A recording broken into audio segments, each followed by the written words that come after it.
இரண்டாம் கட்ட அஸ்வஸ்ம கொடுப்பனவர்களுக்கு தெரிவானவர்கள் பட்டியல் வெளியிடப்பட்டிருக்குது. இதுல நிறைய பேருக்கு குழப்பம். இதை எப்படி பார்க்கறது, எங்க பார்க்கறது, ஏன் எங்கட பேர் தெரிவு செய்யப்படல, எப்படி இதுக்கு முறைப்பாடு செய்யறது, இது தொடர்பாக விளக்கமான ஒரு காணொலி தான் நாங்கள் இந்த காணொலி தொகுப்புல பார்க்கிறோம். இந்த வீடியோ பார்க்க முதல்ல இது வரைக்கும் என்னுடைய சேனலை நீங்க சப்ஸ்கிரைப் பண்ணலைன்னா முதல்ல சப்ஸ்கிரைப் பண்ணி பெல் பட்டனை கிளிக் பண்ணுங்க. என்னத்துக்கு இதே மாதிரி பல பிரியோசமான வீடியோ போடும்போது உங்களோட ஃபோனில் பாருங்க, நான் போடும்போது நோட்டிஃபிகேஷன் வரும். ஸோ அந்த நோட்டிஃபிகேஷனை கிளிக் பண்ணுறதால நான் போடுற முக்கியமான வீடியோக்களை நீங்கள் மிஸ் பண்ணாமல் பார்க்கக்கூடியதாக இருக்கு. ஸோ நம்ம இப்போ இந்த வீடியோக்குள்ள வாங்குவோம்.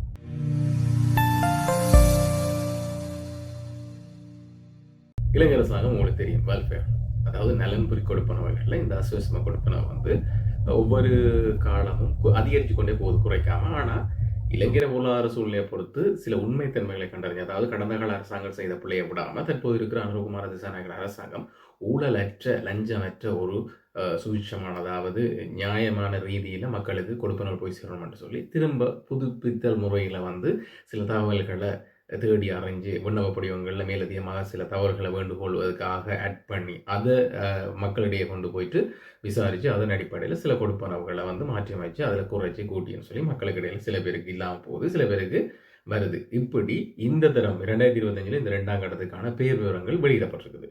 இது எங்கெங்க பார்க்கலாம்னு சொன்னால் உங்களோட ஊரில் இருக்கிற ஜிஎஸ் ஆஃபீஸ் நோட்டீஸ் போர்டில் பார்க்கலாம், இல்லை பிரதேச செயலகத்தில் கேட்டு பார்த்துக்கொள்ளலாம். அதை விட இந்த ஆன்லைனில் பார்க்கலாம். அதான் நான் என்னுடைய வலைத்தளமான நெறிக்களம்.comல நான் செய்தியாக கொடுத்துருக்கேன். ஸோ அந்த செய்தியை போய் தான் நீங்கள் இந்த வீடியோ வந்து பார்ப்பீங்கன்னு நான் நினைக்கிறேன். அநேகமானாக்கள் அல்லது நீங்கள் நெறிக்களம்.comல போனீங்கன்னா அங்கே செய்தி தொகுப்பாக கொடுத்துருக்கேன். அதில் தெரிவு செய்யப்பட்டோர பெயர் விவரங்கள பட்டியல் என்று சொல்லி பச்சை கலர் ஒரு பட்டன் இருக்குது, அதை கிளிக் பண்ணி நீங்கள் பார்த்துக்கொள்ளலாம். கிராம, அதாவது மாவட்ட ரீதியாக, பிரதேச ரீதியாக, கிராம நிலதார பிரிவு ரீதியாக நீங்கள் பார்த்துக்கொள்ளலாம்.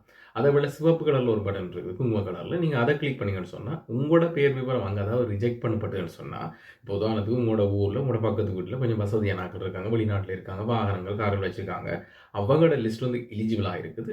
உங்களுக்கு கூலி தொழில், நீங்கள் கடலுக்கு போகலன்னு சொன்னால் உங்களுக்கு சாப்பாடு இல்லை, வீட்டில் விவசாயம் இல்லைன்னு சொன்னால் சாப்பாடில்லை, கஷ்டப்பட்டு உங்களோட பேர் வந்து அங்கே செலக்ட் ஆகலைன்னு சொன்னால் அந்த இடத்துல நீங்கள் அதை கட்டாயம் அரசாங்கத்துக்கு சொல்லிக் கொடுக்கணும். இது வந்து போட்டு கொடுக்குறது எதுவுமே இல்லை, நியாயமான முறை. அரசாங்கமே அதைத்தான் சொல்லுது. ஆனால் என்ன, மேல்மட்டத்திலிருந்து கிராம நிலதாரி மட்டத்துக்கு வரும்போது அங்கே வந்து கிராம நிலதாரி பக்கச்சார்பான முறையில் சேர்ப்பார்கள். இதை யாரும் சொல்லிக் கொடுக்க முன்பாரல. அதனால தான் கிராம நிலதாரி கூட பிளவுறார். ஸோ இந்த விஷயங்கள் நீங்கள் எடுத்து சொல்லும்போது உங்களோட ஊரில் இருக்க ஜிஎஸ்ஸுக்கும் இது பெரிய தலையடியாக வரலாம். ஏன், அவர் தானே பக்கச்சார்பாக செய்திருப்பார். ஸோ உங்களோட இருக்க ஒவ்வொரு ஜிஎஸ் மேருக்கும் நீங்கள் இதனூடாகவும் பாடங்களை சிலதை புகட்டலாம். ஸோ அது நாங்கள் வேறு சாப்டர் பார்ப்போம். இப்போ நீங்கள் என்ன செய்ய போறீங்கன்னு சொன்னால், இந்த செய்திக்குள்ளே போயிட்டு, அதாவது நெறிக்களம் இருக்க வேண்டிய செய்திக்குள்ளே போயிட்டு நீங்கள் பச்சை கலர் பட்டனை கிளிக் பண்ணும்போது உங்களோட பேர் விவரங்கள் கிடைச்சிருக்கா கிடைக்கலையா, வந்திருக்கா வரலையான்னு சொல்லி தெரிஞ்சு கொள்ளலாம். அதே போல் குங்கும கலரில், அதாவது ரோஸ் கலர், அந்த சிவப்பு கலரில் இருக்க பட்டனை நீங்கள் கிளிக் பண்ணிங்களா இருந்தால் உங்களோட எதிர்காலத்தில், அதாவது நீங்கள் விண்ணப்பிச்சது பிள்ளைன்னு சொல்லி அரசாங்கம் சொல்லியிருக்க விஷயங்களை வந்து மீளாய்வு செய்யலாம், அல்லது நீங்கள் மறுபடியும் ஒருக்க அதை ரிக்வஸ்ட் பண்ணுற மாதிரியும் அதை அனுப்பி கொள்ளலாம். ஸோ அதை தான் நான் வீடியோவில் சொல்லியிருக்கேன். வீடியோ போயிட்டு முழுமையாக பாருங்கள், மெதுவாக பாருங்கள், பார்த்து முடிய நீங்கள் அதை சரி பார்த்த பின்னர் உங்களோட உறவினர்களை கட்டாயம் இதை ஷேர் பண்ணிவிடுங்க. ஏன்னு சொன்னால் இந்த லிஸ்ட்டில் நான் செக் பண்ண வரைக்கும், உதாரணத்துக்கு இப்போ திருவண்ணாமலை மாவட்டத்தில் ஒரு பிரதேசத்தை செக் பண்ணினால் முழுக்க பக்கச்சார்பான விஷயத்தில் தான் கிராம நிலதாரிகள் வந்து செயற்பட்டிருக்கிறேன், பக்கச்சார்பாக. ஸோ இது வந்து கட்டாயம் உயர்மட்டத்துக்கு தெரியப்படுத்த விட வேண்டிய ஒரு விஷயம். தெரியப்படுத்தி கிராம சேவர்களுக்கு, அதாவது ஜிஎஸ் மேர்களுக்கு சட்ட நடவடிக்கை கட்டாயம் எடுக்கப்படணும். இதனூடாக எடுக்கப்படும் வந்து நான் நம்புகிறேன். ஸோ முதல்ல வீடியோ பெரிய முழுமையாக பாருங்கள். பார்த்த பிறகு உங்களோட சைட்டில் என்ன செய்யணுமோ அதை கட்டாயம் செய்ய மறக்காதீங்க, செஞ்சிடும். அஸ்வஸ்ம 2ஆம் கட்ட கொடுப்பனவர்களுக்கு தகுதியானவர்கள் யார் யாருன்னு சொல்லி தான் நம்ம பார்க்க போகிறோம். அதோடு சேர்த்து இந்த தகுதியான டெஸ்ட் எப்படி பார்க்கறது, அதை விட அடுத்த கட்டமாக வருகிற ஜூலை 16ஆம் தேதிக்கு முன்னதாக நீங்கள் ஏன் தெரிவு செய்யப்படலை, இதில் ஏதாவது குளறுபடிகள் நடந்திருக்கா, பக்க சார்பான முறையில் இந்த லிஸ்ட்டுகள் வந்து தயாரிக்கப்பட்டிருக்கா. இப்போ உதாரணத்துக்கு சொல்ல போனால் நான் வந்து ஒரு திருவண்ணாமலையில் ஒரு இடத்தை வந்து செலக்ட் பண்ணி பார்த்தோம்னா அதில் வந்து உண்மைக்குமே பக்கச்சார்பான முறையில் தான் அந்த பேர் லிஸ்ட் விவரங்கள் தயாரிக்கப்பட்டிருக்குது. அப்போ நீங்களும் உங்களோட ஊர்களில் இது எந்த மாதிரியான வடிவில் தயாரிக்கப்பட்டிருக்க அந்த பேர் லிஸ்ட் விவரங்கள், யாருக்கு ரிஜெக்ட் பண்ணப்பட்டிருக்கு, யாருக்கு அப்ரூவல் கொடுக்கப்பட்டிருக்க விவரங்களை பார்த்துட்டு நீங்களும் மேல்முறையீடு செய்யலாம், அல்லது கம்ப்ளைண்ட்டும் முன்வைக்கலாம். கம்ப்ளைண்ட்டுக்கு நார்மலாக நீங்கள் 1924 இலக்கத்தை பயன்படுத்துங்க. இந்த இலக்குகளை கொடுத்துக்க பாருங்க, கால் 1924 சொல்லி. மற்றபடி முதலாக நாங்கள் இந்த செய்தியில் பார்ப்போம் என்னன்னு சொன்னால், 2ஆம் கட்ட கொடுப்பனர்கள் தகுதியான பட்டியல் தற்போது நலன்புரி நன்மைகள் சபை உத்தியோகபூர்வ இணையதளத்தில் வெளியிட்டிருக்குது. அந்த உத்தியோகபூர்வ இணையதளம் எங்கே இருக்குன்னு சொன்னால், நார்மலாக நீங்கள் இதில் பச்சை பட்டன் இருப்பாங்க, தகுதியானவர்களின் பெயர்கள், இதை கிளிக் பண்ணுங்க. நீங்கள் அந்த லிங்கை செலக்ட் பண்ணோடனே உங்களுக்கு இப்படி ஒரு ஆப்ஷன் வரும், சோசியல் ரெஜிஸ்ட்ரின்னு சொல்லி. ஸோ இதில் பாருங்கள், முதலாக இருக்குது மாவட்டங்கள் இருக்குது. அப்போ நீங்கள் என்ன செய்யுங்கன்னு சொன்னால், இதில் நீங்கள் மாவட்டத்தை செலக்ட் பண்ணுங்க. உதாரணத்துக்கு நான் வந்து வெற்றிக்குளம் மாவட்டத்தை செலக்ட் பண்ணுறேன். வெற்றிக்குளம் மாவட்டத்தை செலக்ட் பண்ணுறது எந்த டிவிஷன் கேட்குது பக்கத்தில். அப்போ நீங்கள் என்ன செய்யணும்னு சொன்னால் அந்த டிவிஷனுக்குள்ளே இப்போ காத்தாங்குடி டிவிஷனாக செலக்ட் பண்ணணும். அதுக்கு பிறகு காத்தாங்குடி டிவிஷனுக்குள்ளே எந்த ஜிஎஸ்பி ஒன்று கேட்குது. அப்போ இந்த ஜிஎஸ்பி இப்போ உங்களோட வீடு 126 டிவிஷன் 2 காத்தாங்குடி இருக்கும், காத்தாங்குடி டிவிஷன் 1 சவுத் இருக்கும், அல்லது காத்தாங்குடி டிவிஷன் 1 இருக்கும். ஸோ இதை கிளிக் பண்ணோடனே இந்த காத்தாங்குடி டிவிஷனுக்குள்ள இருக்க அவ்வளோ பேர் லிஸ்ட்டும், அதாவது விண்ணப்பிச்சவங்கள பேர் லிஸ்ட் அவ்வளோ இதில் பேர். அதில் யாராருக்கு இது கிடைக்க பெற்றது, யாராருக்கு கிடைக்கப்படல. இப்போ உதாரணத்துக்கு பார்த்தீங்கன்னு சொன்னால் அப்துல் அலீம் அவருக்கு ஃபர்ஸ்ட் பேர் பாருங்க நாட் எலிஜிபிள் இருக்குது. அப்போ நீங்கள் என்ன செய்யணும்னு சொன்னால் இது ஏன் கிடைக்கலன்னு சொல்லி ஜிஎஸ்டி போய் சண்டை பிடிக்கிற விட நான் இந்த வீடியோவில் பின்னால் சொல்லிக்கிறேன் எப்படி ஆன்லைனில் முறைப்பாடு செய்கிறேன்னு சொல்லி. நீங்கள் மீள பகுப்பாய்வு செய்கிறதுக்கு விண்ணப்பிக்கிறது அல்லது முறைப்பாடு செய்கிறதுக்கு.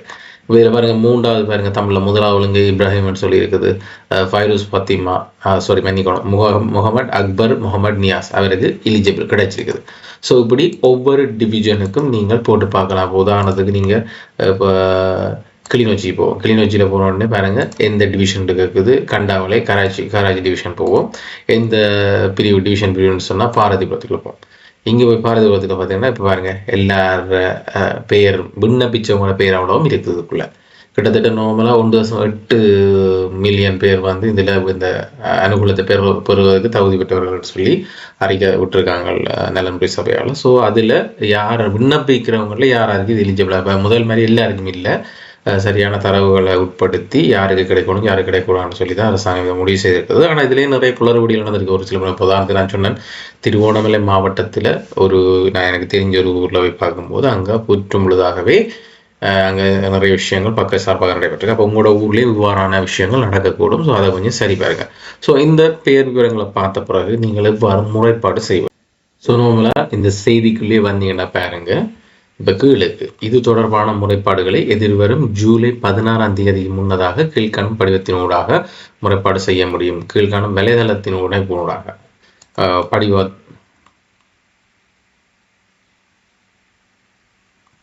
கீழ்காணும் வலைதள இணைப்பினூடாக உங்களது முறைப்பாடுகளை பதிவு செய்யலாம். அப்போ இதில் பாருங்க முறைப்பாடுகள் அல்லது மீள சரிபார்த்தல் ஒரு விஷயம் இருக்குல்ல, இதை கிளிக் பண்ணுங்க. இதை கிளிக் பண்ணினீங்கன்னு சொன்னால் உங்களுக்கு இப்படி ஒரு ஸ்க்ரீன் வரும். சிங்களத்திலையா தமிழ்லையா ஆங்கிலத்திலையா. ஸோ தமிழில் செலக்ட் பண்ணிவிட்டு நீங்கள் வந்து சேஞ்ச் லாங்குவேஜ்னு கொடுங்க, மாறிடும். இப்போ இதில் பாருங்கள் கேள்விப்படுது, நீங்கள் அஸ்விஸ்மேல் பதிவு செய்யப்பட்ட குடிமகனா. நான் அஸ்விஸ்மேல் பதிவு செய்யப்பட்ட குடிமகன் பதிவு செய்யலை. இப்போ நீங்கள் பதிவு செய்ததானே ஓகே. அதுக்கு பிறகு சமூக குறிப்பெண் இருக்கும். அப்போ உங்களோட சமூக குறிப்பெண் உங்களோட கையில் இருக்கும் பதிவு செய்யப்படும். ஸோ நீங்கள் இதுகளை என்டர் பண்ணி அதுக்கு பிறகு கேட்குற தமிழில் கேட்குற ஒவ்வொரு கேள்விக்கும் நீங்கள் வந்து பதிலளித்து கொண்டு போயிட்டு உங்களோட முறைப்பாடை அல்லது மீள பகுப்பாய்வு செய்வதை வந்து நீங்கள் அரசாங்கத்துக்கு தெரியப்படுத்துறீங்கன்னு சொன்னால் அது தொடர்பாக மீள ஆராய்வு செய்து நான் ஏற்கனவே இந்த லிஸ்ட்டில் பார்த்தீங்கன்னு சொன்னால் ப்ராசஸிங் அண்டு இருக்கு மேலே அதே மாதிரி நீங்களும் இது தொடர்பாக வருகிற ஜூலை 16க்கு முன்னதாக இந்த ஆன்லைன் மீள பகுப்பாய்வு அல்லது மீள சரிபார்த்தல் அல்லது முறைப்பாடை வந்து நீங்கள் முன்வைக்கலாம். உங்களுக்கு அந்த அளவுக்கு டைம் இருக்குது, 10 நாளைக்கிட்ட இருக்குது. தயவுசெய்து இந்த வீடியோ பார்த்து முடிஞ்ச பிறகு உங்களோட உறவு நண்பர்களை கட்டாயம் ஷேர் பண்ணுங்க. ஏனென்றால் இது வந்து மற்றவங்களுக்கு தேவைப்படக்கூடிய ஒரு அத்தியாவசியமான வீடியோன்னு நான் நினைக்கிறேன். ஸோ இதே மாதிரி மீண்டும் ஒரு வீடியோவில் நம்ம சந்திப்போம்.